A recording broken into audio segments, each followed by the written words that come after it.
Hi guys! Magandang gabi. Welcome back po dito sa Gandara SRU channel for Showbiz Update.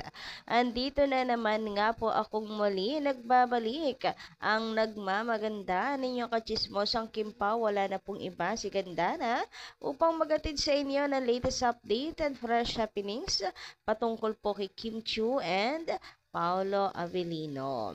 And syempre, para sa gabing ito, isang nakakatuwa at good vibes na update ang ating pag-uusapan dahil ang mall tour ng Kim Pao may petsa na.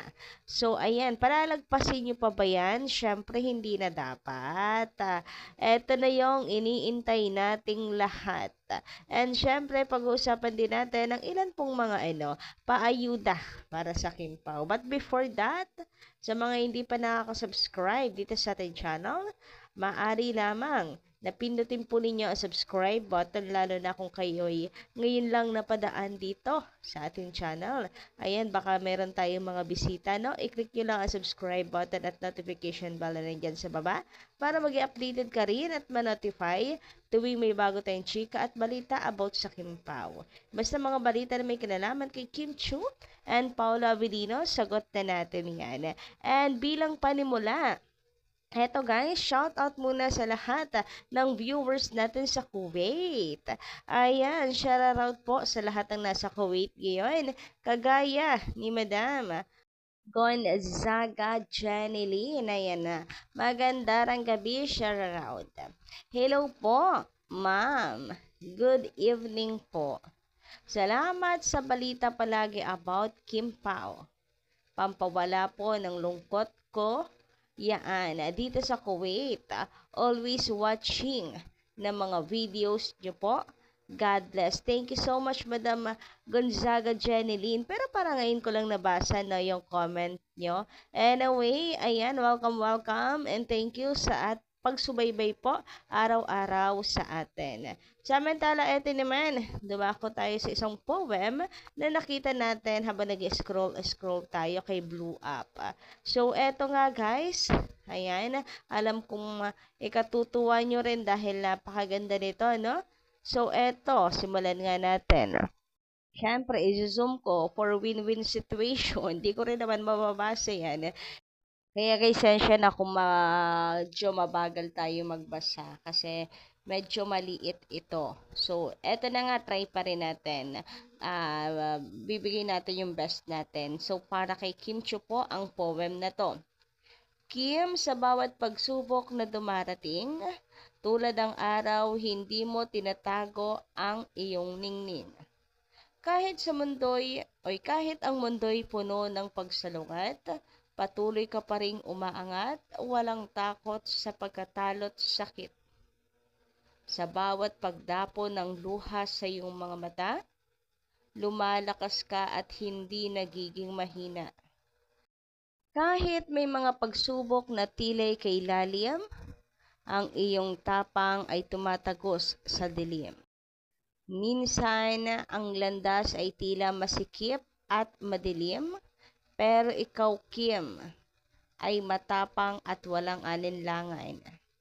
Tulad ng agila, taas ang iyong paglipad. Hindi patitinag, hindi paaalipin sa lahat ng pagsubok na dumarating sa buhay. Ang bawat pagbangon mo ay isang inspirasyon. Ang bawat hakbang ay puno ng pag-asa at lakas na walang kondisyon.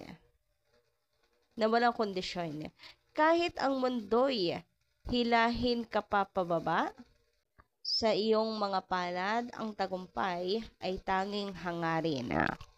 Kim Chiu, isang pangalan na patuloy na sumisikat.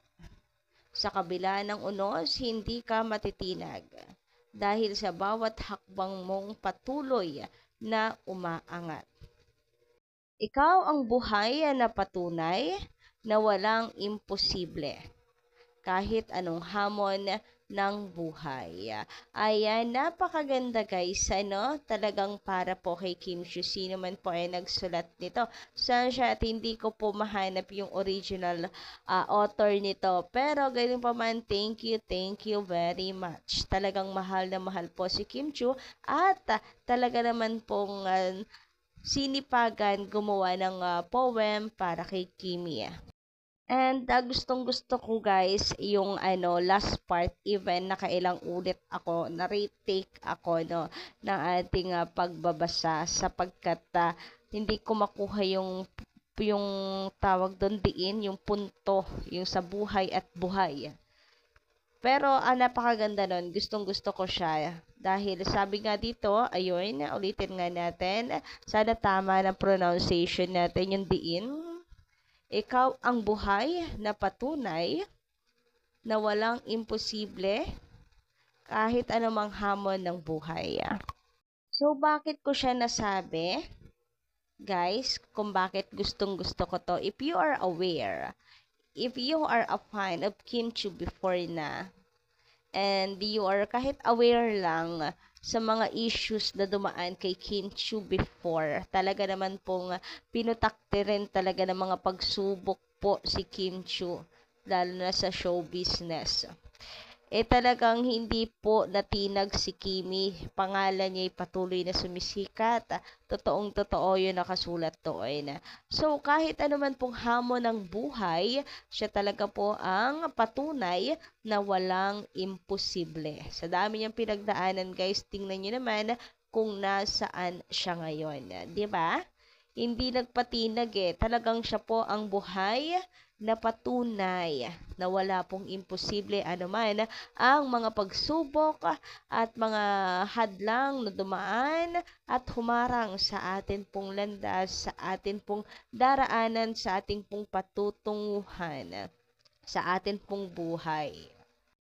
And guys, speaking of pagsubok and mga hadlang, patuloy na humaharang, nako, asahan nyo yan ngayon, lalo na at magmomoltoy na ang Kimpaw. So, syempre, meron po yung sweetness na magaganap sa mga paayuda sa mga Kimpaw fans and maglalabasan dyan yung mga bitter and pilit isisiksik ang pangalan ng isa na kasyo walang Kimpaw talaga in real life, trabaho lang.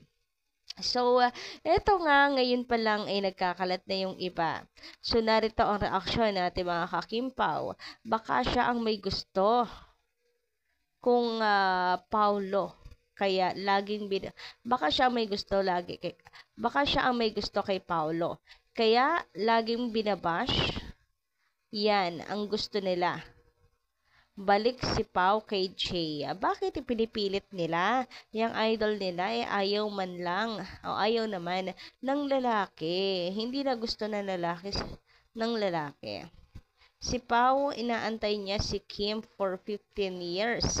Siya ang inaantay. Or siya ang nag-antay kay Kim from Madam Irene Garcia. Medyo nahirapan ako i-interpret yung comment na medyo putol-putol kasi. Pero, ganun pa man ano pa rin tayo, for the go, wala pong problema dyan. Wala rin talaga makakahadlang sa atin. Charata. So, asahan nyo na yan guys, lalo na sa February 15, mag-iingay din ang mga yan kasi matatabunan na sila. Charata. So, ngayon palang ini-immune ko na yung pandinig ninyo. Ini-immune ko na yung puso ninyo. Kalma. Ini-immune ko na kayo sa mga ganyan para baliwala at manhid na lang kayo sa mga sinasabi or sasabihin ng mga bashers kapag nagkataon. Sabi naman dito kasi maraming inggit sa inyo from Madam Norma Cole or Norma Cole. Yung mga bashers gusto nilang sirain ang relasyon ninyo.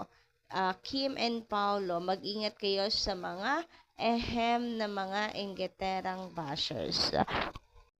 Mula naman kay Madam Norma Dayag naman, our prayers, Gandara, are very powerful. We seniors, hindi pa po ako seniors, Makawi naman, always includes them in our prayers. Para pala sa mga Kimpaw fans natin, especially Paulo. who has records in his love life. Tibay Kimpao, reassured that even you are married, still we will always support you both in all your works. God bless Kimpao and all their fans in the whole world. Bakit ganon? Sa halip na pag ganon, eh pag ganon. Sa halip na ganon, eh ganon. Hoy, ano daw? Ano daw? Sa halip na pag ganon. I mean, ano, baka manlito naman kayo kung ano na mga kalokohan ko. Meron kasing paano, also Paulo, who has records in his love life. Sa halip na puro papuri, bigla namang kabig.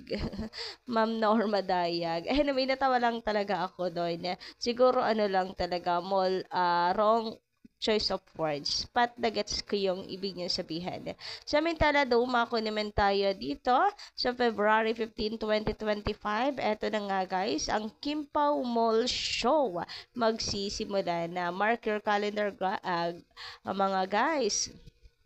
February 15, 2025, Kimpao Mall shows in Bulacan. This coming February 15. At Star Mall, San Jose del Monte. Ayan, mga taga Bulacan, get ready. Dagang mga taga Bulacan ang kailangan mag-ready. Parang hindi naman. Kasi sila na yung mauuna doon. For sure, marami pong makikisiksik. Siyempre, dadayo sa Bulacan din to support Kimpao. So, looking forward na punuin natin ang mga malls na pupintahan ng Kimpao. So, yun lang guys ang ating update. Maraming salamat sa pakikinig and don't forget to click the subscribe button and notification bell for more updates. Maraming salamat!